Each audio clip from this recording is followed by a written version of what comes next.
জানিস তো মনে তো মনে থাকে না ঘরে ফোন করা না না ধর ধর ব্যস্ত সবসময়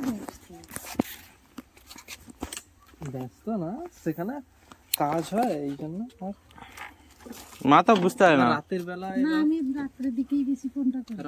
রাতের দিকে না, সকালবেলা যখন ঘুমাবো তো, যেই টাইমে ভালো মতো ঘুম ধরবে সেই টাইমে ফোন করবে। ধরো 8টা 9টা দিয়ে বলবে ঘুমিয়েছিস না, উঠে পড় উঠে পড়। এত দেরি করে কে ঘুমায় এত দেরি অবধি, এরকম বলবে।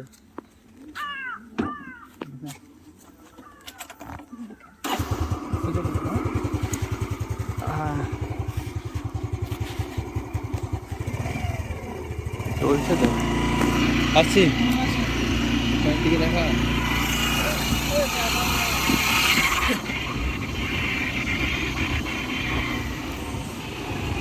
বলে দে কি বলবো, চল সেদিকে বলবো।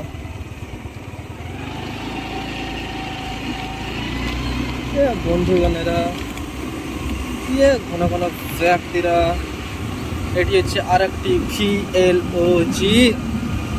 ঠান্ডাতে যাচ্ছি, পেছনে বসে আছে সুয়ান। আর কিছু বলবো না এখন।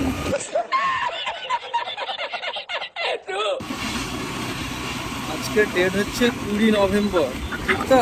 20 নভেম্বর তো ভাই, 19 নভেম্বর। 20 তারিখে তো আজ হচ্ছে 19 নভেম্বর, আর সুমন এসেছিল মনে হয় 14 তারিখ, যেটা সোমবার পড়ছে হয়তো আমি ঠিক খেয়াল করতে পারছি না। আজকে তাকে ছাড়তে যাচ্ছি, ঠিক তেমনই যেমন আনতে গেছিলাম তাকে স্কুটি করে, আজ তাকেও ছাড়তে যাচ্ছি স্কুটি করে। একবার দেখা উপর করে, ক্যামেরাটাকে উপরে করে, একদম উপরে, একদম কাশি উপরে। আর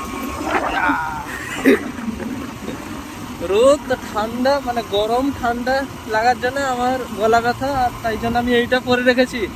মনে হচ্ছে আমার কথাটা শোনা যায়নি। একবার গতিতে চালাবো, একবার জোর গতিতে চালাবো। ধর ভালো করে রাস্তায় উঠি দাঁড়া। কেননা সব মানুষের একটা গতি থাকে, তো একে কোনোদিন একটা ঠিক করে গতি, একে দৌড়ায়নি স্কুটিটাকে, আজ দৌড়াবো। শালা এখানে কাকে ধরছে রে?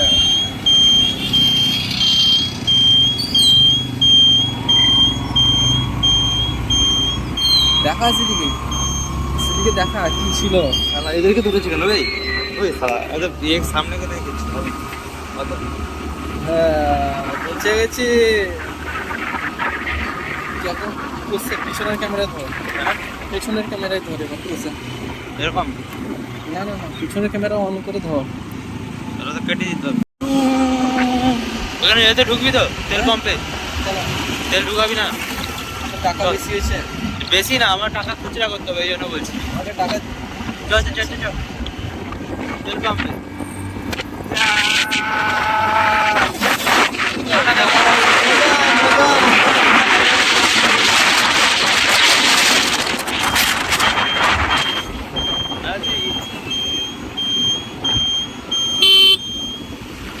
মজা ভাই। তেল পাম্পে ঢুকে গেলাম, তেল শেষ করে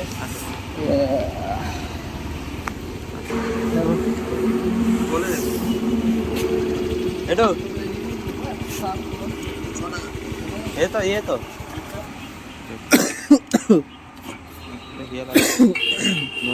কত সময় লাগবে পৌঁছতে?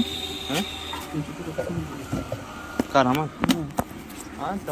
তো ভাই, আসার পথে সেন্ট্রাল বাইপাস, যে এখানে ঢোকার পথে যে খড়গপুর বাইপাস আছে না, খড়গপুর বাইপাসে সিগন্যাল দিয়েছিল, তো স্টপ করেছিলাম।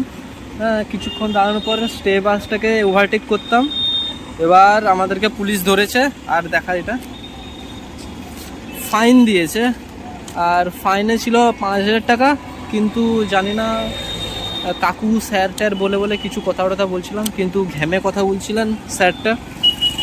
আর একটা কথা বলবো, এই হেলমেট পরেছি, সব কিছু পরেছি, শুধু একটা ব্যাপার হলো, বলছে কি করা নেই, ধোঁয়ার আমার লাইসেন্স নেই। আর হ্যাঁ, সত্যি আমার লাইসেন্স নেই, এটা আমার মায়ের গাড়ি, আর তাই জন্য হয়তো কিছু করেছে। আর কি বলছিল, ধোঁয়ার লাইসেন্স না কি কিছু একটা করে নেই, ধোঁয়ার লাইসেন্স মনে হয় কিছু করা নেই। এইটার ব্যাপারে ধরে না ও 1000 টাকা ফাইন করেছে। তো ব্যাস, আজ সুমনকে ছাড়তে দিতাম, এরকম একটা ছোট্ট কেস হয়ে গেল। এগুলো তো করা স্বাভাবিক, কেননা বড় হচ্ছে আস্তে আস্তে অনেক কিছু আসবে, ঠিক না?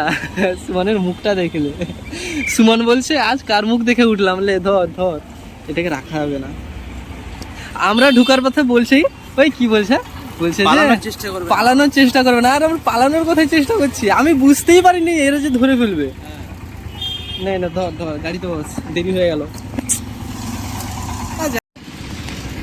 আমরা ভাই ভদ্রভাবে আমাদেরকে দাঁড়াতে বলছিল, আর আমরা দাঁড়িয়ে গেছি।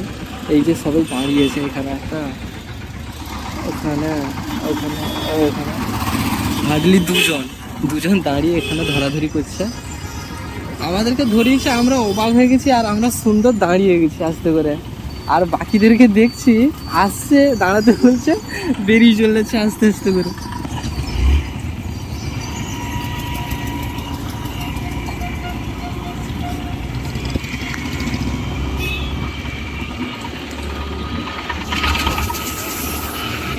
বলছে চালাকি নয়। আরে ভাই ঠিক আছে, 1000 টাকা করেছে, 1000। আমার জীবনের মধ্যে এটাই ফার্স্ট আমাকে ধরলো পুলিশেরা। আর ভাই আস্তে আস্তে এর নাকি জোর পেশাব পেয়ে গেল।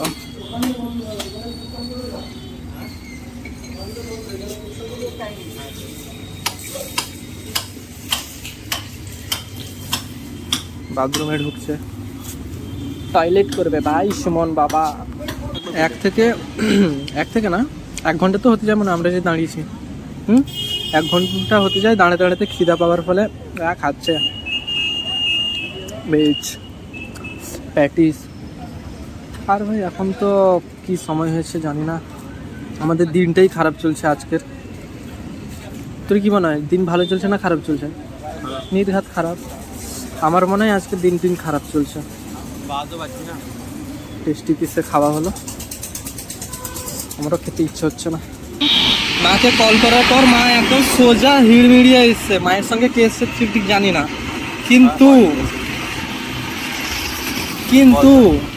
কিন্তু মা এক্ষুনি চলে এসছে খড়গপুর বাইপাসে। জানি না কি হবে এখন, কি কথাবার্তা হবে হয়তো পুলিশদের সঙ্গে।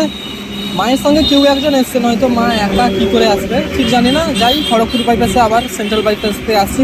সুমন এখনো বাস পায়নি, তো দেখা যাক খড়গপুর বাইপাসে যদি কোনো বাস পাওয়া যায়।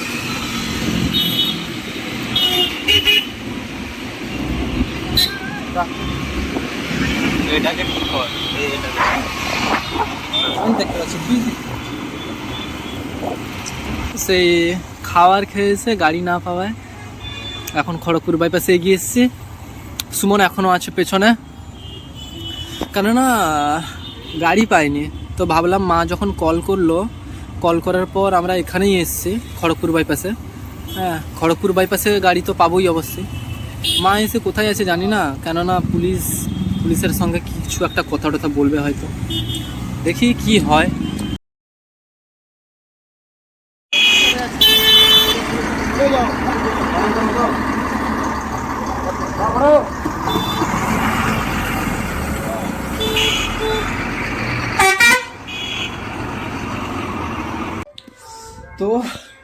তো এটা দেখুন ব্যক্তিরা, সেখান থেকে অবশ্যই আমি এখানে চলে এলাম। এটা তো বুঝতেই পারছেন যে আমি কেন এতটা চলে এসেছি। সেখানে আমি ভিডিও করা অবস্থায় পুলিশ আমাকে দেখে ফেলেছে। আর পুলিশের যে চেলাগুলো, মানে ওই যে কি ভলেন্টিয়ার বলে না, ওরা আমাকে ধমকানি দিচ্ছে, বলছে ভিডিও করা নাকি আইনের মধ্যে পড়ে না, আর ভিডিও করলে নাকি আমি জেলও খাটতে পারি, মানে আমি অ্যারেস্টও হতে পারি। তো আমার আইনটা জানা নেই বলে আমার বুকের মধ্যে একটা ভয় চলে এসেছিলো, আর তাই কারণে আমি যে করে হোক একটা বেরিয়ে এসেছি। মার মুখে বকানো শুনেছি, মাকেও বকেছে ওই ভলেন্টিয়ার, আর বলেছে যে আপনার ছেলেকে এমন শিক্ষা দিয়েছেন নাকি। তো শুনে আমাকে খুব খারাপ লেগেছে, মাকেও খারাপ লেগেছে। আর আমার মায়ের সাইডে ছিল আমার অশোক স্যার, যে আমার স্যার হয় অশোক স্যার, তার স্যারকেও খারাপ লেগেছে। তো এটা স্বাভাবিক। তো আমি এতটুকু বলতে চাই, আমি এর আইনটা ঠিকঠাক জানি না বলে আমি কিছু করতে পারিনি। সম্পূর্ণ ব্যাপারটা হচ্ছে আমার মাথায় হেলমেট ছিল, সুমনের মাথায় হেলমেট ছিল না। গাড়ির ধোঁয়ার একটা ডেট পেরিয়ে গেছিলো, গাড়িরতে নাম ছিল আমার মায়ের, লাইসেন্স ছিল, আমার ছিল না। তো এই নেগেটিভ জিনিস থাকার জন্য, মানে এই সব পয়েন্ট আমার না থাকার জন্য আমি কিছু করতে পারিনি। আর আমার যদি এইসব পয়েন্ট থাকতো, সঠিক থাকতো, তো আমি কিছু একটা দেখতে পেতাম। তো এই কথা বলি, আমি সোজা সমস্যার মধ্যে দিয়ে কষ্টের মানে একটা মাইন্ড আর কাজ করেনি ভিডিও করার মতন, একটা সময় খুঁজেও পাইনি আর চাইও নি। তো এই জন্য সোজা বাড়ি চলে এসেছি, আর বাড়িতে এসে এই ভিডিওটা করলাম। আর আজ তারিখ হচ্ছে 19 নভেম্বর, আর আজ হচ্ছে পুরো ফাইনাল খেলা ইন্ডিয়ার সঙ্গে, বলবো না কার, বলবো না তো দূরের কথা, আমি তো জানিই না। দেখা হবে একদম 2টোর দিকে, দুপুর। चेक कर रहे हैं बॉलर साहब, ओपन करेंगे आप नई गेंद सिराज के पास। हाँ 4 रे पीछे बॉल ठीक है। है, आखिरी गेंद सिराज स्ट्राइक पे। ए भाई और स्लोअर, क्या सिराज तैयार है? क्या स्लोअर? किरे किरे फील्डर से दूर यस एमवी क्या पहुंचेंगे? हाँ ए भाई